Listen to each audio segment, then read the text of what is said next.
it seemed to rain endlessly. All that rain had to go somewhere, and this is where it ended up.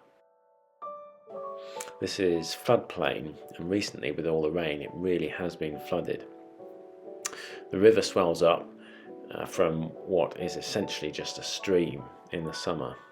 It swells up to a much larger body of water, reaching the top of the banks and struggling to contain the runoff from the land.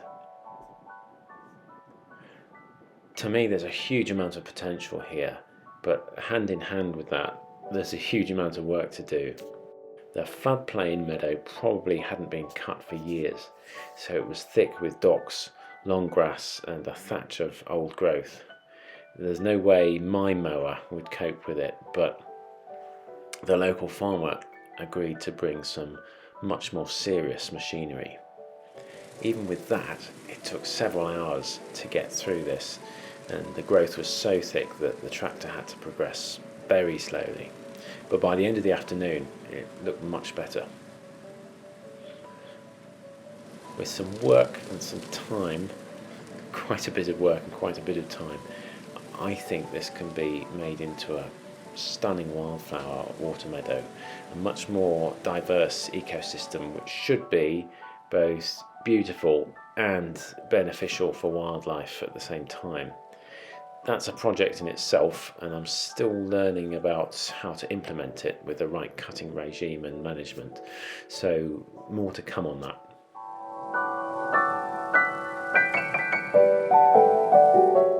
Back in the garden, autumn has been turning to winter. The oak tree usually hangs on to its leaves quite late, but this year they were gone early, a sign of the recent high winds. While the colours lasted though, they were beautiful.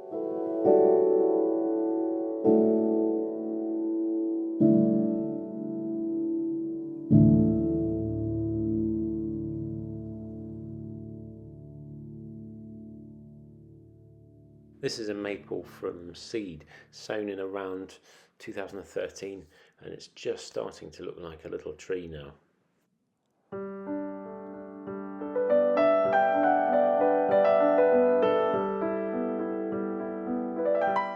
This is one of several cages of babies from seed. They're quite vulnerable to being eaten by deer and rabbits at this stage, hence the cage.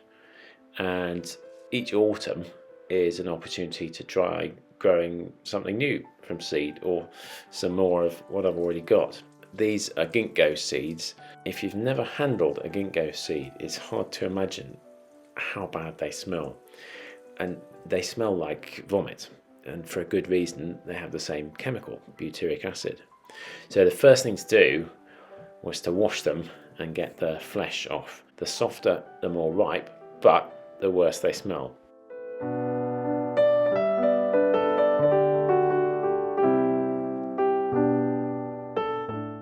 I've got a few little ginkgos, but every now and then I lose the odd one, plus they're quite small enough for slugs to get them, and it turns out that slugs quite like ginkgos, so having a few more seemed like a good idea, some insurance.